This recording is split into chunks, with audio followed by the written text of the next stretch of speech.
Hi book friends, this is Kat and welcome back to my channel.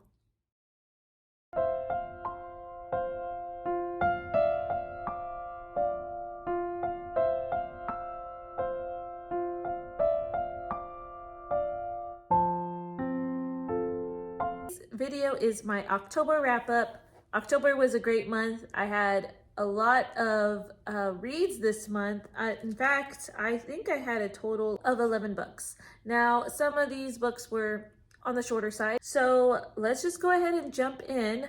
In this video, I'll also include that I did the Middle-earth Readathon, and I did the Lord of the Rings version, and I did get a completed blackout for that.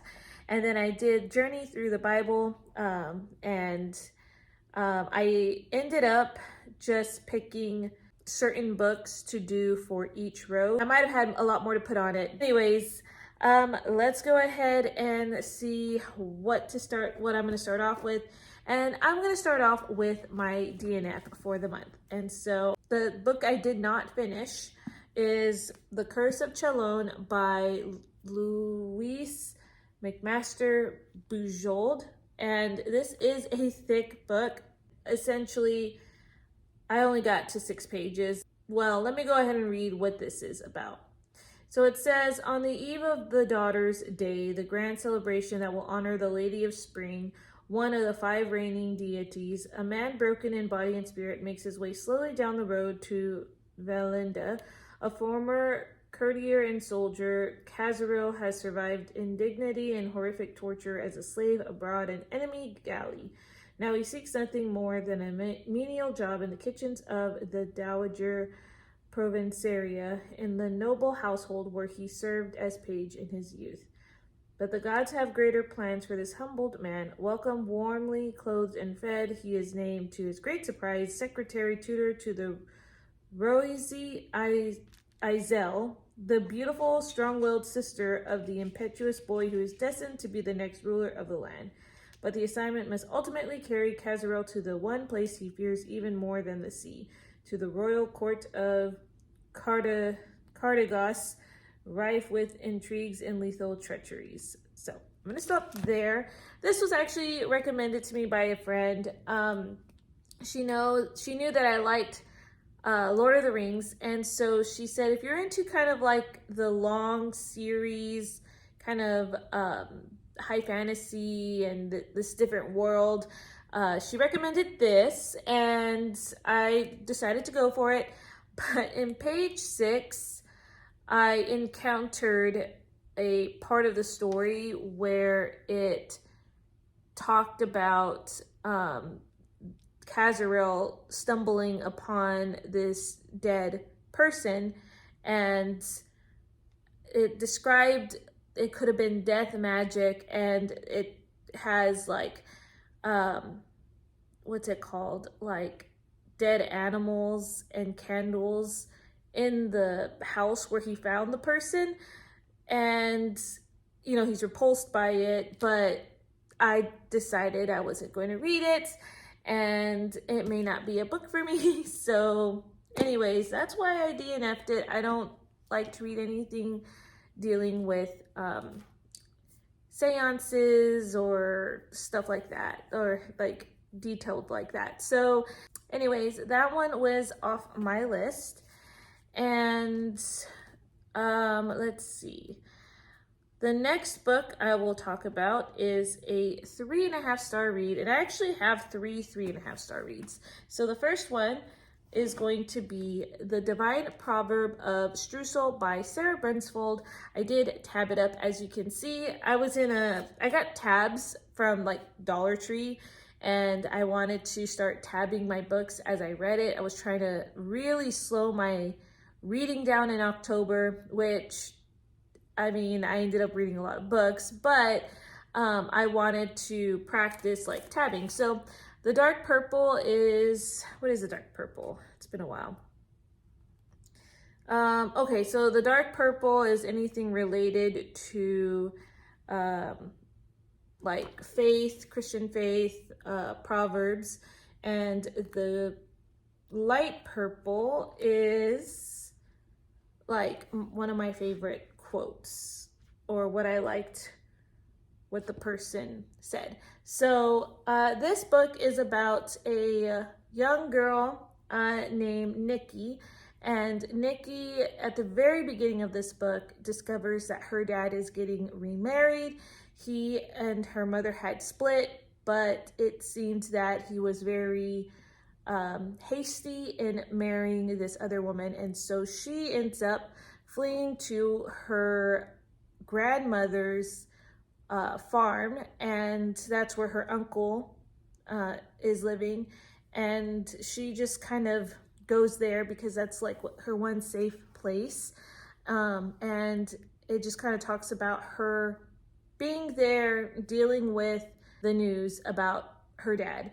And as she is there, she finds this book of like recipes and little excerpts from Proverbs, the book of Proverbs in the Bible. And she is reading it as well as creating these recipes. And she's getting to know the townspeople, kind of getting to know a little bit more of like her family lineage. And so a very good concept. I love a lot of the recipes in here with the Proverbs. I enjoyed just that generational theme about the book. Nikki, however, was not a character that I particularly enjoyed reading from. I felt that she was reacting in a very immature way, and I understand as a person whose parents divorced later on in life. I was actually probably around the age Nikki was in this book when my parents split. And so I feel like I could have really connected with Nikki, especially since she was a teacher too. So when I was reading it, I understand not everyone reacts in the same way that I would have reacted, but the way she reacted, I just felt like it was I felt over the top, in my opinion. She does have this relationship at the very beginning of the book, and how I just felt how she was treating that relationship felt unreal to me. And it doesn't okay how she treats the relationship in any way. I see that there was growth through the book, but let's just say I was not a fan of Nikki the first half of this book. And so that kind of hindered the reading experience for me. But it was still a good book nonetheless. The faith content is great in this book. I would give it a Christian fiction rating of a 3. And yeah, and there were some parts I felt were a little slow. But again, I love the book of Proverbs. I think that this was very well written. Excuse the garbage truck. It's pretty loud, at least for me. I don't know if the camera is or the phone is picking it up. But my next 3.5-star read is The Orphan's Wish by Melanie Dickerson. This is a reimagining of the story Aladdin. We're still in this kingdom in the Hegenaim series. This is book 8, and there is 11 books in this series, so I'm really slowly going through it. But I started tabbing, but I kind of, by this point, gave up on the whole tabbing thing. But yeah, so like I said, it is part of a series, and you follow the youngest daughter to the couple in the first book, and you know, she grows up with a friend named Aladdin. He is an orphan, and he is brought to where she lives, and it basically is like the reimagining of Aladdin. And I enjoyed it a lot. I thought it was very sweet with the romance. There were moments where I felt like I had to refamiliarize myself with the characters. So that is my tip for you. If you're going to read this series, I would suggest reading the stories either back to back or really close with each other, because it's such a long series, I had a hard time trying to remember everyone. So that was my fault. But yeah, I liked the faith in here. The faith, I would say, for Christian fiction is a 2. I will say that this book talks about abuse, and it has a character that suffers from PTSD. And so just be aware of that. But yeah. Okay, so the next 3.5-star read, I am going to put Her Daughter's Dream by Francine Rivers. Okay, so this one, I really struggled what I was going to rate it. It was a very emotional read. This is the second book in a duology for, I think it's called Marta's Legacy, and you follow the daughter to Marta. Well, you follow actually 3 generations. So you follow Marta, her daughter, Hildy, and then Hildy's daughter, Caroline. I think it's Caroline. But like that's the main one that you kind of start off with, is the Charlotte or Caroline. I can't remember. It starts with a C. And then Caroline's daughter, which is Dawn. So you have these 4 generations of women and their basically trauma, past, relationship within each other. And so Dawn, the youngest of that generation, is trying to piece together like what happened with the relationship between these mothers. So majority of the book, you start off with Dawn's mother, Carol. I'm gonna call her Carol Ann. It's probably the wrong name, but you follow her, and then you follow her growing up, having Dawn, and then you kind of take over from Dawn's perspective. And then you get some like of Dawn's relationship with like her grandmother Hildy and so on. So I was very intrigued by the story. Like, I'm really connected with these characters. I really liked the first story a lot. There were moments where I was just so upset at the misunderstanding between Marta and Hildy. And I really like how Francine Rivers writes characters that you can relate with, because I feel like these are a lot of the misunderstandings, or the way that she portrayed these different mothers, in a way you can connect with one of them. And that was one thing I really liked about it. Now, the thing that I struggled with reading, and I actually don't like in my books at all, is talking about child abuse, especially like sexual abuse. It does talk about that in this book, and it doesn't go into great detail, but it's detailed enough to know like what is being done to the child.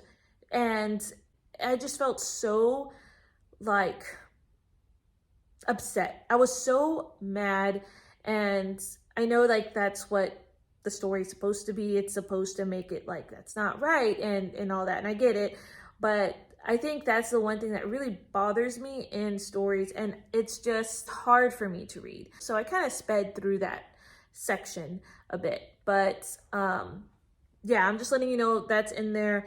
Another trigger warning I would say in here is there is talk about like substance abuse, you know, some physical abuse, and even like suicide is mentioned in this book, and a character does deal with that. Cancer is also mentioned. So there are some trigger warnings in this book. Just be aware of that. But other than that, I really liked the history, especially when you go through the 70s a little bit, you get more of that. So yeah, the faith content was well in this book. I put it at a 3. So I think, you know, Francine Rivers can write really good characters and very moving books. So that was my rating, and I'm glad to have finished a duology. All right, let's go to my 4-star reads. So let's see, my first 4-star, I'm gonna start with these little children's books. So at my school, they had people, some teachers and administration getting rid of their own books because some are retiring, and so they had put in the teacher's lounge a stack of like books that they used when they had their own classrooms. And so I did grab some because I'm trying to fill my home library for our future kids. And so the one I grabbed, and I actually read a few selections, were 100 Stories of Many Lands. And this is by Hamlin. And this is a really old copy. In fact, the middle part is like the binding is kind of like torn a little bit. I was going to show you, but yeah, see? So I had to be very, oops, see, there it goes. So maybe I can fix that. But I ended up tabbing all of these. I thought it would be a neat idea when I did my Read Around the World vlogs to read like the little selections of that country that I am visiting. And so I did color code the tabs by the different continents, and I did read some selections of the countries that I did visited. And so this is going to be an ongoing project, but my goal is to read through all of them. And they are really nice little illustrations. And they're only 1-page stories, 1 or 2-page stories. So very short. I really enjoyed it. So far, I would say is a 4, but like a 4 rating, because there wasn't a story here that I did not like. I didn't read all of it, but the stories that I did read, I enjoyed. And so, yeah, just kind of sweet and wholesome. So that is a project. The other little children's book I did get was The Little Critter, just a storybook collection, and it's got, I think, 3 or 4 stories in here. But I just love these little books. I remember reading these growing up, the artwork and everything, and honestly, he kind of reminds me of my nephew. And so just how he's always trying to help out, but you know, it doesn't always turn out well sometimes. So I enjoyed reading through this, and it just brought back memories. All right, The Road Home, and this was my Christian fiction, or my biblical fiction retelling challenge book. And this one is a modern retelling of the book Ruth, or the story Ruth in the Bible. I really surprisingly enjoyed this. I wasn't sure if I was going to. This is one of those, do I judge a book by its cover? And because it was a modern retelling, sometimes those can go a little cheesy for me. This one takes place in Las Vegas, and Ruth is a waitress there, and her mother-in-law is a Mennonite, which is kind of similar to like Amish people. So I know that they're different technicalities and stuff like that, but that's kind of what I pictured a little bit, because this is the first time I've heard of Mennonites. I guess it's the way of life or religion or something like that. But so this is the first time I've heard about this group of people, and I thought that this was really interesting. I enjoyed the retelling and how the author wrote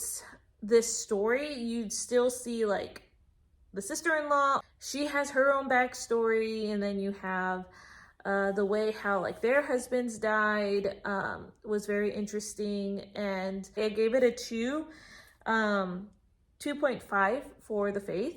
Also takes place in like Utah, and then they kind of do a cross-country trip to Pennsylvania, and then you get into the Mennonite community. There were some places in Utah where I'm like, oh, we've been there, and I could picture it. So that was really cool. But yeah, it was very interesting to hear about the different Mennonite beliefs and everything. I'm gonna look through my notes real quick. Yeah, I said it was entertaining. I love the strong theme of the mother and daughter-in-law bond. So yeah, there were some heavy topics of abuse in this book too, sexual abuse, suicidal thoughts, but overall I thought it was a very unique retelling of this book. My next 4-star read was More Than Conquerors by Carol Towers, and this is the second book in the duology for her Planting Faith series. Hi, Editing Cat here. So I didn't do a very good job at explaining this book, but essentially you have this woman named Cassandra, and she is the daughter of a politarch, and basically she lives a very high and privileged life. She decides that she is going to open a bakery for those who are less fortunate, particularly women, so that way they can provide for their family. She realizes as a follower of Christ that this is her calling to do. And so that's the beginning of the story. And then you have this young man named Jason, who is Greek and Jewish, I believe. I believe he's like mixed, but he has taken over his family business as a glassmaker, and it's him trying to keep this business afloat, and he's struggling with his own grief because he does lose his parents early on.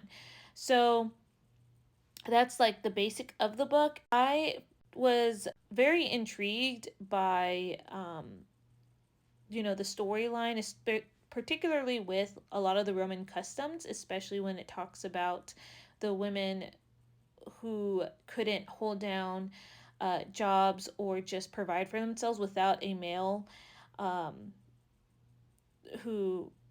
without a man, essentially, whether it be a husband, a brother. They were the ones who could actually own things, and so women were left at the mercy of having a man to provide for them. So this, I was a little nervous about it being very overly like anti-male, but it didn't go that way. So I was pleasantly surprised. Like I said, loved learning about the history. The only quip I had about it was that sometimes Jason could get a little like teenagery at sometimes with just how his reaction was. So it just felt a little YA. But he kind of grew on me towards the end. And then the ending kind of felt like it wrapped up a little too nicely, but I really liked how the historical accuracy was, and just the romance too was very sweet. So I would give this also a Christian fiction of a 3. And there are some cameos in this book from the first book. So that's all I have to say about it. The next book I have here is the first book I read, and that was The Nightmare Virus. And of course, I tabbed it up again, and this one is by Nadine Brandes. I really enjoyed the book. Oh my goodness, this book had a lot going on. So basically, it has a lot of references to the Bible, and so I did give it a Christian fiction rating of a 2. And there are some other references, like nerdy references in here, like to Zelda or Lord of the Rings, and so you kind of see that a little throughout. It is an apocalyptic book, and it's about this virus that goes rampant across the world, and it traps you in this nightmare, and basically you have like 19 days or 20 days. I think it says 19 days or 19 sleeps. Oh, I'm sorry, 22 sleeps. So, and it slowly kind of keeps you like in this dark sleep forever. So each time you wake up, you have 1 hour less than you did the previous day. And so Cain is trying to find this cure for this virus. And I just thought that it was very entertaining. I liked that you didn't see what was coming, and there were some heartbreaking moments in here. The only thing I would say is maybe the end fell a little flat to me, but that's just me personally, because there were just some things I wished got resolved a little better. but I I liked this world that she created. I liked how certain themes were played out in this book. I said that this book deals with grief, death. Technically, there is a suicide, murder, but yeah. Oh, and depression a little bit, but I don't want to give anything else away within the book. Just know that those are some themes that are played throughout. And yeah, it was very unique, very much unique. Okay, my last 4-star read was a nonfiction that I picked up, and that is Unplanned by Abby Johnson. I got this from a little free library. The subtitle says the dramatic true story of a former Planned Parenthood leader's eye-opening journey across the lifeline. So this book, is basically her story. And these are kind of hard for me to rate because it is like her story. So I basically just rated it in terms of like how the writing or just my interest, how it grasps my interest, or just like the writing of it. So I did give it a 4. So there was just some technical things in there that in the writing where I kind of got lost here and there. Anyways, Abby Johnson, I didn't know, went to Texas A&M for a year and then stayed in the Brazos County. And so that was actually my college. And of course she went before I did. But when she talks about, her first year there, especially like the flag room and stuff, I remembered all that from my time there. And so she basically writes her testimony. And the first chapter actually really starts with a punch to the gut, because it does talk about her witnessing an ultrasound abortion, and it does go into detail about what she sees, but that first chapter talks about how like that was a turning point in her life that started her journey to see that it was wrong. And so I would say that that was hard for me to read. So a little bit about me. This topic had been an interest of mine since I was a teenager.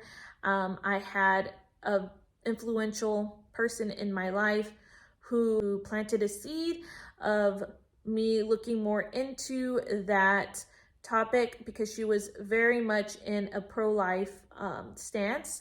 And so I wrote like my persuasive essay on it back in junior year of high school.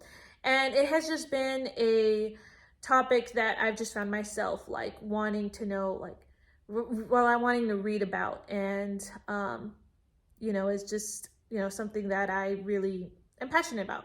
So I really, really enjoyed reading her journey through this. And this book is older though, so I mean, let's see, I think it was like published like 2010.